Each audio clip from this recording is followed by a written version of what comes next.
আসসালামু আলাইকুম। Channel I সংবাদের এখনকার আয়োজনে সবাইকে স্বাগত জানাচ্ছি সৈয়দা তারানা তাবাসসুম। বিস্তারিত সংবাদের শুরুতেই জানিয়ে দিচ্ছি ফ্রেশ আটা ময়দা সুজি সংবাদ শিরোনাম। জুলাই গণ অভ্যুত্থানের হত্যা মামলার আসামির জামিনে ক্ষুব্ধ শহীদ পরিবারের সদস্যরা। আইন উপদেষ্টার পদত্যাগ দাবিতে সচিবালয়ের সামনে বিক্ষোভ। জুলাই সনদের চূড়ান্ত খসড়ায় ৭১-এর ১০ই এপ্রিল স্বাধীনতার ঘোষণাপত্র ও অস্থায়ী সরকার গঠনের কথা উল্লেখ নেই, প্রতিক্রিয়ায় জানালো বিএনপি। আন্তর্জাতিক মানের নির্বাচন করতে বাংলাদেশকে ইইউ এর ৪০ লাখ ইউরোর আশ্বাস, প্রাক নির্বাচন দলের সফর আগামী মাসে। উৎসবমুখর পরিবেশে ডাকসু নির্বাচনে মোট ৬৫৮টি ফর্ম বিতরণ, লেভেল প্লেয়িং ফিল্ড নিশ্চিতে রিটার্নিং কর্মকর্তার ঘোষণা। এবং জলবায়ু পরিবর্তনের অভিঘাত মোকাবেলায় প্রকৃতি ও জীবন ক্লাবের সবুজ বেষ্টনী তৈরির প্রত্যয়, রোপণ করা বৃক্ষে প্রাণ ফিরছে নেত্রকোনায়।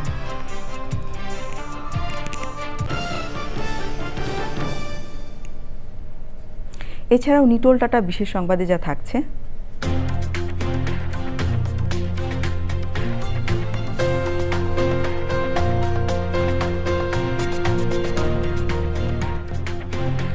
কেন্দ্রীয় শহীদ মিনারে ফটোগ্রাফিক সোসাইটির বিশ্ব আলোকচিত্র দিবস উদযাপনের খবর।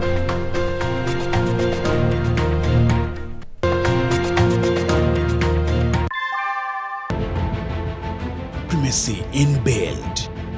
German technology, Bangladesh's first thermix rod, Salam Steel Thermax. সংবাদ শিরোনামগুলো জানাচ্ছিলাম। এখনকার এই সংবাদ আয়োজন একই সঙ্গে চ্যানেল আইয়ের ইউটিউব চ্যানেলে এবং চ্যানেল আইয়ের ওটিটি প্ল্যাটফর্ম আইস্ক্রিনে লাইভ স্ট্রিম হচ্ছে। এবারে পুরো সংবাদ।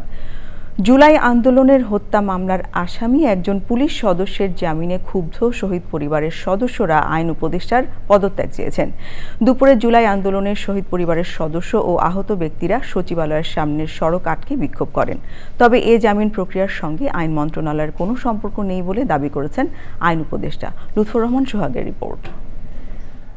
২০২৪ সালের কোটা আন্দোলনে যাত্রাবাড়িতে নিহত হন ইমাম হাসান তাইম। এই মামলার আসামি পুলিশ সদস্য এসআই সাজ্জাদের জামিন ঘিরে সচিবালয় এলাকায় বিক্ষোভকারীরা ২৪ ঘন্টার মধ্যে সাজ্জাদকে গ্রেপ্তারের দাবি জানান।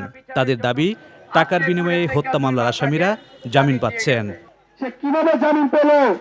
আমি জবাব চাই উপদেষ্টাদের কাছে, আমি জবাব চাই আসিফ নজরুলের কাছে। আমাদের ছেলেদের হত্যা করছে, মামলা করছে, আসামিদের ছেড়ে দিচ্ছে, জামিন দিয়ে দিচ্ছে। আমরা কোনো বিচারের অগ্রগতি পাচ্ছি না। বিক্ষোভকারীদের অভিযোগ, আইন উপদেষ্টা ও বিচারকদের দিকে জামিনের আদেশ দেওয়া ২ বিচারকের বিরুদ্ধে ব্যবস্থা ও আইন উপদেষ্টা পদত্যাগ না করলে আবার আন্দোলনে নামার ঘোষণা দিয়েছেন তারা। আসিফ নজরুলের পদত্যাগ চাচ্ছি, হয়তো আমাদের কথা শুনবো না তো উনি পদত্যাগ করবে। কেন এই জুলাই অভ্যুত্থানের ছাত্র জনতাদের যে খুন করেছে, এই জুলাই অভ্যুত্থানের হত্যা মামলার আসামিদের জামিন দিচ্ছে, সেটার ব্যাখ্যা উনি প্রধান উপদেষ্টার কাছে দিবে। ফেসবুকে এক পোস্টে অভিযোগ উড়িয়ে আইন উপদেষ্টা বলেছেন, উচ্চ আদালত আইন মন্ত্রণালয়ের অধীনে নয়। অ্যাটর্নি জেনারেলের অফিস থেকে জামিনের বিরুদ্ধে আপিল করা হয়েছে বলেও জানান তিনি। লুৎফর রহমান সোহাগ, চ্যানেল আই, ঢাকা। বিএনপির স্থায়ী কমিটির সদস্য সালাউদ্দিন আহমেদ বলেছেন, জুলাই সনদের চূড়ান্ত খসড়ার ভূমিকায় ১৯৭১-এর ১০ই এপ্রিল স্বাধীনতার ঘোষণাপত্র প্রণয়ন, অস্থায়ী সরকার গঠন ও অস্থায়ী সংবিধান প্রণয়নের কথা উল্লেখ নেই। সনদের আইনি সুরক্ষা ও বাস্তবায়ন প্রস্তাবনারও সমালোচনা করেন তিনি। প্রধান উপদেষ্টার কথা মতো ফেব্রুয়ারির প্রথম সপ্তাহেই নির্বাচন হবে বলে প্রত্যাশা তার। জান্নাতুল বাকিয়া কেকার রিপোর্ট। জুলাই জাতীয় সনদ। গত শনিবার ঐক্যমত্য কমিশনের পক্ষ থেকে রাজনৈতিক দলগুলোকে জুলাই সনদের চূড়ান্ত খসড়া পাঠানোর ৩ দিন পর খসড়ার প্রস্তাবনা ও অসঙ্গতি তুলে ধরে বিএনপির সংবাদ সম্মেলন। জুলাই সনদের ভূমিকায় ১৯৭১-এর মুক্তিযুদ্ধ, অস্থায়ী সরকার গঠন, অস্থায়ী সংবিধান প্রণয়ন এই বিষয়গুলোর উল্লেখ নেই বলে জানান এই বিএনপির নেতা। ১৯৭১ সালের ২৬শে মার্চ স্বাধীনতার ঘোষণা করা হয়েছে।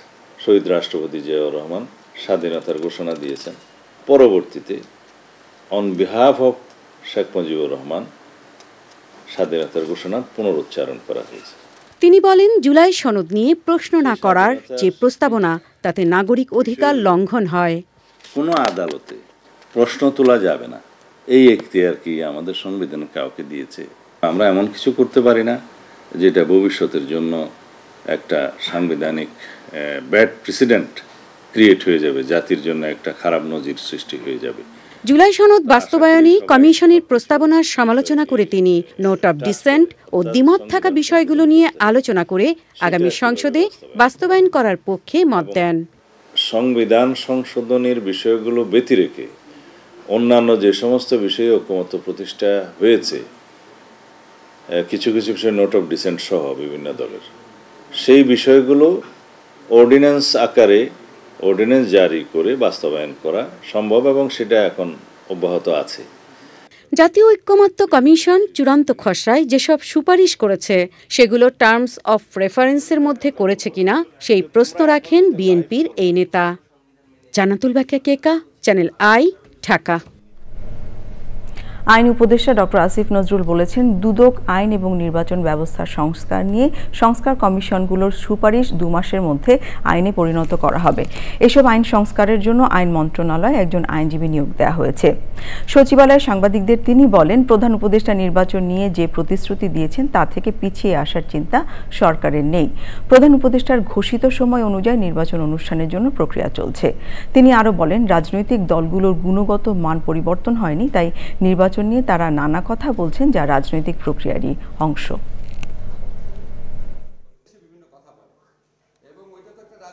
নির্বাচনের সময় নিয়ে কে কি বললো না বললো এটা আপনার রাজনৈতিক প্রক্রিয়ার অংশ হিসেবে দেখবেন। আমাদের সরকারের পক্ষ থেকে আমরা দৃঢ় প্রতিজ্ঞ আছি। আমাদের স্যার একজন সর্বজন স্বীকৃত একজন বিশ্ব পর্যায়ে নন্দিত মানুষ, উনি নিজে ঘোষণা করেছেন এবং ওনার এই ঘোষণার থেকে আমাদের পিছিয়ে আসার বিন্দুমাত্র চিন্তা নাই, বিন্দুমাত্র চিন্তা নেই।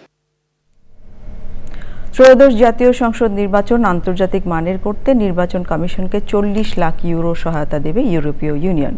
প্রধান নির্বাচন কমিশনারের সঙ্গে দেখা করে ঢাকায় ইইউ রাষ্ট্রদূত বলেছেন, আগামী মাসে প্রাক নির্বাচন পর্যবেক্ষক দল পাঠাবে ইইউ। নির্বাচন সুষ্ঠু ও গ্রহণযোগ্য হবে বলে প্রত্যাশা করেন তিনি। নাজিব বেগের রিপোর্ট। আগামী বছরের ফেব্রুয়ারিতে নির্বাচন ধরেই জোর প্রস্তুতিতে নির্বাচন কমিশন। চলতি সপ্তাহে নির্বাচনের রোডম্যাপ ঘোষণা এবং এ মাসেই নির্বাচনী আসনের দাবি আপত্তির শুনানি শেষে বিষয়টি চূড়ান্ত করবে ইসি। নির্বাচনে প্রয়োজনীয় সহায়তা দিতে সকালে নির্বাচন ভবনে সিইসির সঙ্গে বৈঠক করেন ঢাকায় ইউরোপীয় ইউনিয়নের রাষ্ট্রদূত মাইকেল মিলারের নেতৃত্বাধীন 6 সদস্যের প্রতিনিধি দল। বৈঠক শেষে মাইকেল মিলার জানান, বাংলাদেশে একটি গণতান্ত্রিক নির্বাচনের দিকে অগ্রগতির সহযাত্রী হিসেবে কাজ করবে EU. European Union will provide a support package in excess of 4 million euros. আজ আমি বিশেষভাবে এসেছি বাংলাদেশ নির্বাচন কমিশনকে জানাতে যে ইউরোপীয় ইউনিয়ন 4 মিলিয়ন ইউরোর বেশি সহায়তা দেবে, যাতে বাংলাদেশ আন্তর্জাতিক মান বজায় রেখে নির্বাচন আয়োজন করতে পারে। সুষ্ঠু নির্বাচন আয়োজনে কারিগরি ও প্রযুক্তিগত সহায়তার পাশাপাশি আর্থিক সহায়তা দেবে ইইউ। জানান, আগামী মাসে বাংলাদেশে একটি বিশেষজ্ঞ দল আসবে। নির্বাচনে ইইউ পর্যবেক্ষক পাঠাবে কিনা তার সম্ভাব্যতা ও প্রতিকূলতা যাচাই করবেন তারা।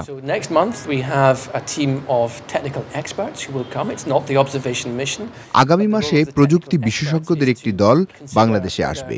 এটি পূর্ণাঙ্গ পর্যবেক্ষণ মিশন নয়। বিশেষজ্ঞদের কাজ হবে এখানে নির্বাচন পর্যবেক্ষণ মিশন পাঠানোর পরিবেশ তৈরি হয়েছে কিনা তা যাচাই করা। ভোটার এডুকেশন ও দেশীয় পর্যবেক্ষক সংগঠনগুলোকে সহায়তা কার্যক্রম চালিয়ে যাওয়ার কথাও জানিয়েছে EU. Najib beg, channel i, Dhaka.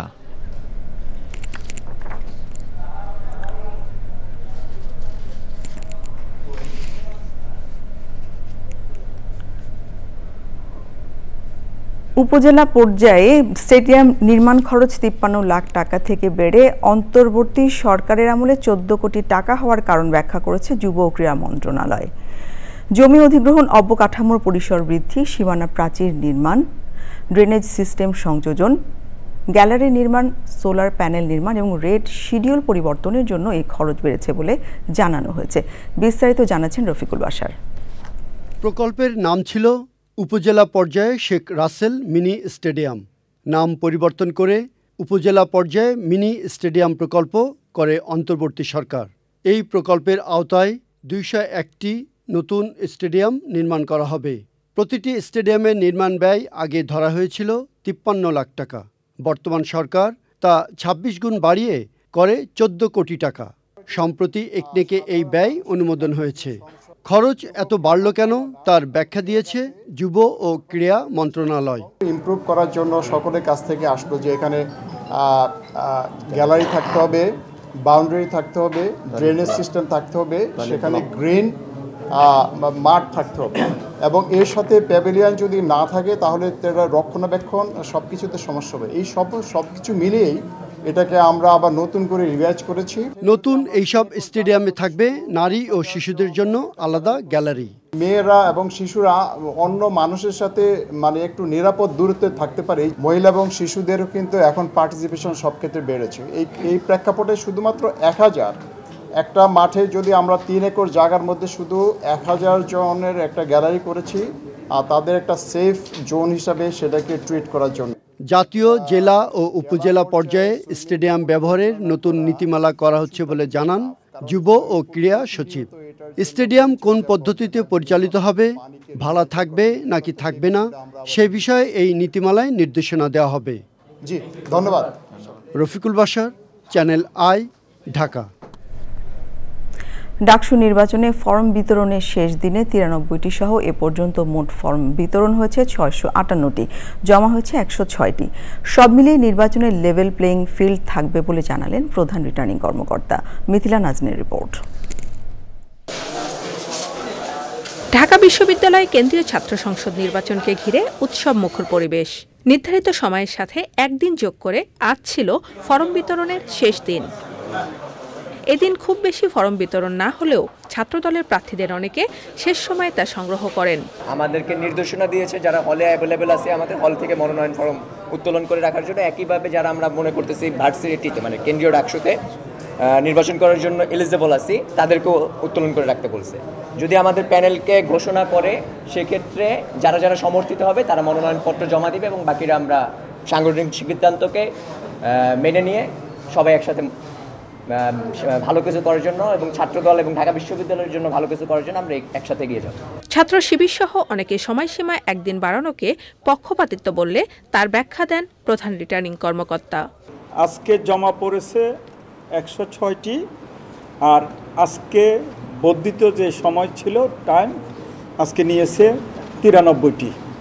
তাহলে মোট আমাদের এই পর্যন্ত বিতরণ ডাকসুতে ৬৫৮টি। গণতান্ত্রিক শিক্ষার্থীদের ঐক্যের ভিত্তিতে প্রতিরোধ পর্ষদ নামে প্যানেল ঘোষণা করা হয়। এই পর্ষদে ভিপি হিসাবে নির্বাচন করবেন বিভিন্ন সময় সামনের সারি থেকে ভূমিকা পালনকারী নেত্রী শেখ তাসনিম আফরোজ ইমি। সাধারণ সম্পাদক হিসাবে নির্বাচন করবেন মেঘমল্লার বসু। সহ সাধারণ সম্পাদক হিসাবে নির্বাচন করবেন জাবির আহমেদ জুবেল। সব মিলিয়ে গ্রহণযোগ্য নির্বাচনের প্রত্যাশা সবার। Mithila Naznin, Channel i, Dhaka. বহুল আলোচিত ২১শে আগস্ট গ্রেনেড হামলা মামলায় যাবজ্জীবন কারাদণ্ডাদেশপ্রাপ্ত বিএনপির ভারপ্রাপ্ত চেয়ারম্যান তারেক রহমান ও মৃত্যুদণ্ডাদেশপ্রাপ্ত সাবেক স্বরাষ্ট্র প্রতিমন্ত্রী লুৎফুজ্জামান বাবর সহ সব আসামির খালাসের রায়ের বিরুদ্ধে করা আপিলের উপর শুনানি শেষ করেছে রাষ্ট্রপক্ষ। এরপর শুনানি শুরু করেন আসামিপক্ষ। এই অবস্থায় আগামীকাল পর্যন্ত শুনানি মুলতবি করেছেন আপিল বিভাগ। প্রধান বিচারপতি ডক্টর সৈয়দ রেফাত আহমেদের নেতৃত্বে ৬ বিচারপতির বেঞ্চে তৃতীয় দিনের শুনানি শেষে ওই আদেশ দেওয়া হয়। এর আগে ৩১শে জুলাই ২১শে আগস্ট গ্রেনেড হামলা মামলায় তারেক রহমান ও লুৎফুজ্জামান বাবর সহ সব আসামির খালাসের রায়ের বিরুদ্ধে রাষ্ট্রপক্ষের করা আপিলের দ্বিতীয় দিনের শুনানি শেষ হয়। ১২ই জানুয়ারি ২১শে আগস্ট গ্রেনেড হামলা মামলায় যাবজ্জীবন কারাদণ্ডাদেশপ্রাপ্ত তারেক রহমান ও মৃত্যুদণ্ডাদেশপ্রাপ্ত সাবেক স্বরাষ্ট্র প্রতিমন্ত্রী লুৎফুজ্জামান বাবর সহ সব আসামিকে খালাস দেন হাইকোর্ট। আগামীকালকে আবার সকাল ৯টায় আমরা আশা করছি, যেটা আজকে মাননীয় প্রধান বিচারপতি মহোদয় বললেন যে ১ নম্বর আইটেমে থাকবে, আগামীকালকে আবার এটা শুরু হবে। অনুপস্থিতি যাদেরকে সাজা দেওয়া হয়েছে ইনক্লুডিং মিস্টার তারেক রহমান, আপনারা জানেন আমরা ওনার পক্ষ ইনশাল্লাহ আমরা যুক্তিতর্ক উপস্থাপন করব এবং এই মামলা হাইকোর্টের খালাসের যেই রায় এই রায় বহাল থাকবে বলে আমরা আশাবাদী। হাইকোর্ট বিভাগ বলেছে যে যদিও তারেক রহমান সাহেব আপিল করতে পারেনি কিন্তু এই জাজমেন্ট তার বেলাও প্রযোজ্য হবে। জলবায়ুর বিরূপ অভিঘাত মোকাবেলায় সবুজ বেষ্টনী তৈরির প্রত্যয়ে সবুজে সাজাই বাংলাদেশ স্লোগানে নেত্রকোনায় বৃক্ষরোপণ করছে প্রকৃতি ও জীবন ক্লাব। মোবাইল নেটওয়ার্ক অপারেটর বাংলালিংকের সহযোগিতায় শিক্ষা প্রতিষ্ঠান সহ গ্রামীণ সড়কে বৃক্ষরোপণের পাশাপাশি বিতরণ করা হয়। সবুজায়নকে স্বাগত জানিয়ে বিশিষ্টজনরা বলেন, রোপণ করা বৃক্ষে প্রাণ ফিরছে নেত্রকোনার প্রকৃতিতে। জাহিদ হাসানের তথ্য ও ভিডিওচিত্রে আফরোজা হাসির রিপোর্ট।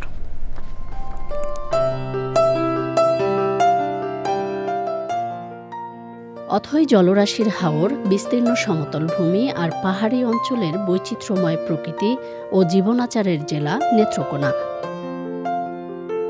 প্রাকৃতিক সৌন্দর্যের লীলাভূমি এই জেলায় প্রতিনিয়তই কমছে বনাঞ্চল। এতে সুপেয় পানির তীব্র সংকট, অতিবৃষ্টি, খরা ও বজ্রপাত সহ বেড়ে চলা প্রাকৃতিক দুর্যোগে নাজেহাল প্রাণ প্রকৃতি। এমন বাস্তবতায় বাংলালিংকের সহযোগিতায় নেত্রকোনায় প্রকৃতি ও জীবন ক্লাবের সবুজায়ন অভিযান।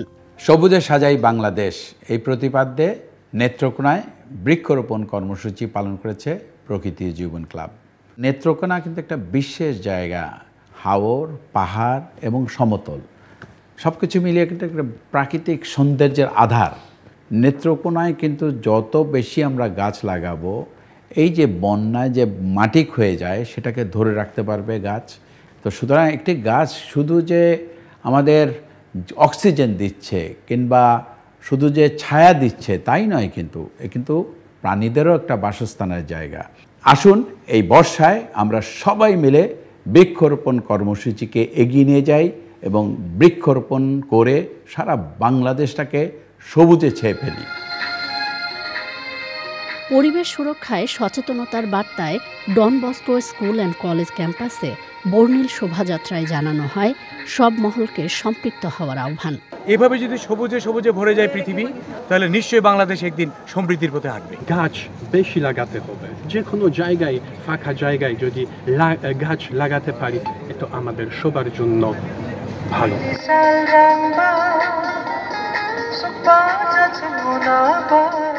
ধরিত্রী রক্ষার প্রত্যয়ে সবুজ উৎসবে মেতে ওঠে বিভিন্ন শিক্ষা প্রতিষ্ঠানের শিক্ষার্থীরা। মা যেমন তার সন্তানকে আগলে রাখে, তেমনি গাছ আমাদের বিভিন্ন প্রাকৃতিক দুর্যোগ থেকে রক্ষা করে থাকে। মোট আয়তনের 25% বনভূমি থাকা প্রয়োজন, তাই আমাদের বেশি বেশি গাছ লাগাতে হবে। হুমকিতে থাকা সভ্যতা রক্ষায় বৃক্ষরোপণ ও পরিচর্যায় জোর দেন বিশিষ্টজনরা। মানুষের সাথে এবং প্রকৃতির সাথে যে নিবিড় সম্পর্ক, সেটা টিকিয়ে রাখার জন্য বৃক্ষরোপণ কর্মসূচি চলছে, এটাকে সাধুবাদ জানাই। এই কার্যক্রমের মাধ্যমে আমাদের দেশের যে বৃক্ষের পরিমাণ এটি দিন দিন বৃদ্ধি পাবে এবং আশা করছি সামনের দিনেও তাদের এই কর্মসূচিটি চলমান থাকবে। ভবিষ্যতে নিরাপদ আবাস নিশ্চিতে পরিবেশ সুরক্ষার আন্দোলন বেগবান করার আহ্বান সচেতন মহলের। আফরোজা হাসি, চ্যানেল আই। এবারে নিয়ে নিচ্ছি বিরতি। বিরতির পর্যায়ে থাকছে আপনারা দেখছেন চ্যানেল আই সংবাদ। 3.5 বছর ধরে চলা রাশিয়া ইউক্রেন যুদ্ধ বন্ধে শান্তি আলোচনায় রাজি হয়েছেন রুশ প্রেসিডেন্ট ভ্লাদিমির পুতিন ও ইউক্রেনের প্রেসিডেন্ট ভলোদিমির জেলেনস্কি। হোয়াইট হাউসে মার্কিন প্রেসিডেন্ট ডোনাল্ড ট্রাম্প ও ইউরোপীয় নেতাদের সঙ্গে বৈঠকের পর জেলেনস্কি জানান, পুতিনের সঙ্গে শান্তি আলোচনায় প্রস্তুত তিনি। দীর্ঘ বৈঠকের মধ্যেই পুতিনকে টেলিফোন করেন ট্রাম্প। পরে জানান, ফোনালাপেই পুতিন জেলেনস্কি বৈঠক চূড়ান্ত করেছেন তিনি। বৈঠক আয়োজনে কাজও শুরু হয়েছে।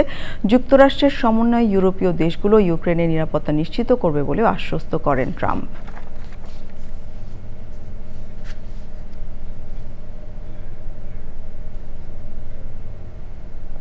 সিলেটের উৎমাছড়া এলাকা থেকে 2 লাখ ঘনফুট পাথর জব্দ করেছে বিজিবি। দুপুরে বিজিবির 48 ব্যাটালিয়নের কমান্ডার লেফটেন্যান্ট কর্নেল নাজমুল হকের নেতৃত্বে আদর্শ গ্রামে অভিযান চালিয়ে পাথর জব্দ করা হয়। এ বিষয়ে আইনগত ব্যবস্থা নেওয়া হচ্ছে বলে জানিয়েছে বিজিবি। সাদা পাথরের পার্শ্ববর্তী উৎমাছড়া এলাকা থেকে এই পাথরগুলো লুট করে বিক্রির জন্য রেখেছিল পাথর খেকো চক্রের সদস্যরা।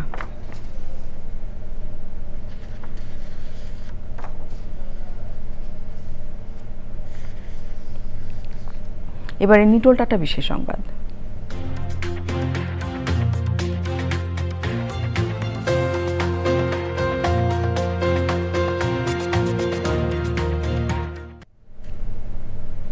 বর্ণাঢ্য র্যালি, ছবি প্রদর্শনী ও সাংস্কৃতিক আয়োজনে উদযাপন করা হয়েছে বিশ্ব আলোকচিত্র দিবস।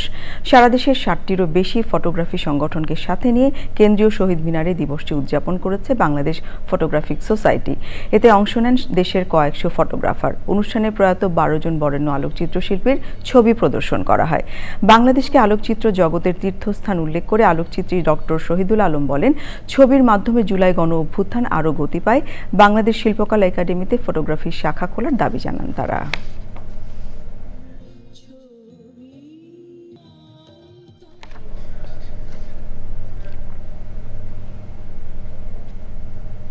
এবারে আইসক্রিন সাংস্কৃতিক সংবাদ।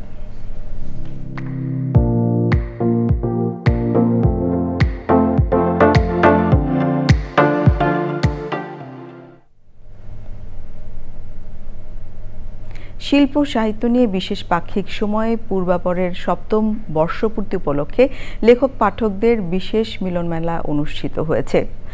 মঙ্গলবার বিকেলে বিশ্ব সাহিত্য কেন্দ্রে সঙ্গীত আবৃত্তি আর আলোচনা আড্ডায় মুখর হয়ে ওঠে এই আয়োজন।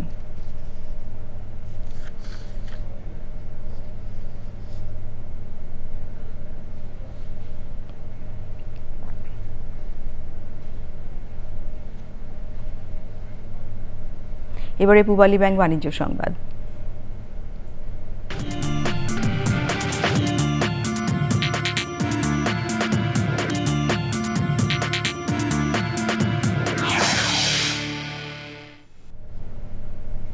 গ্রাহকদের ইসলামী ব্যাংকিং সেবা প্রদানে রাজধানীর গ্রিন রোডে ইসলামী ব্যাংকিং উপশাখা চালু করেছে পূবালী ব্যাংক। উদ্বোধন করেন ব্যাংকের ব্যবস্থাপনা পরিচালক ও সিইও মোহাম্মদ আলী।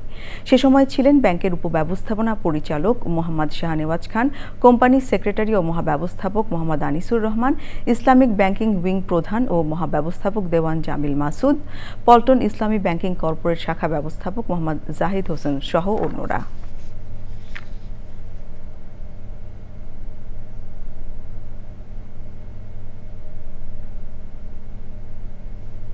আবারও নিয়ে নিচ্ছি বিরতি। বিরতির পর্যা থাকছে। আপনারা দেখছেন চ্যানেল আই সংবাদ।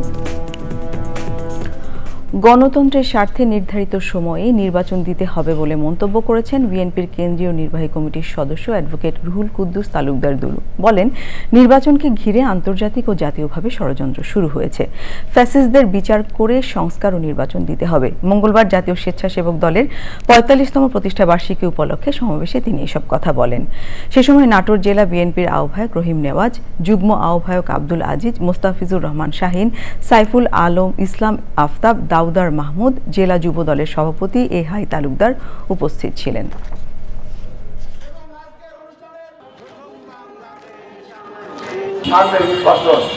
আর এই নির্বাচনকে নিয়ে আন্তর্জাতিক জাতীয়ভাবে ষড়যন্ত্র চক্রান্ত শুরু হয়েছে। প্রিয় ভাই আমার, আমাদের বক্তব্য আমরা চাই অবশ্যই ফ্যাসিস্টের বিচার করতে হবে, আমরা চাই, আমরা সংস্কারও চাই, কিন্তু নির্বাচন চাই। কারণ এই নির্বাচন যদি যথাযথ সময়ের মধ্যে না হয়, নির্ধারিত সময়ের মধ্যে না হয়, বাংলাদেশের গণতন্ত্র কিন্তু আবার বিপন্ন হতে পারে। এবারে খেলার খবর।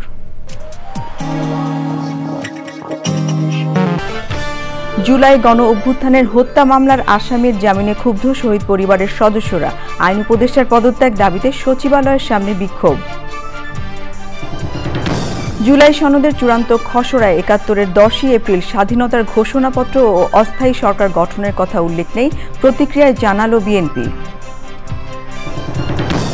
আন্তর্জাতিক মানের নির্বাচন করতে বাংলাদেশকে ইইউ এর 40 লাখ ইউরোর আশ্বাস, প্রাক নির্বাচন দলের সফর আগামী মাসে।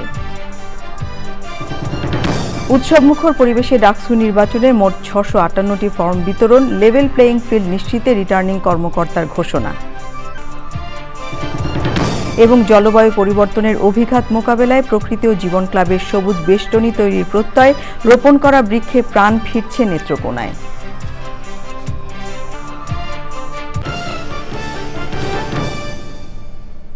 এই ছিল আমাদের এখনকার সংবাদ আয়োজন। ধন্যবাদ সবাইকে এতক্ষণ সঙ্গে থাকবার জন্য।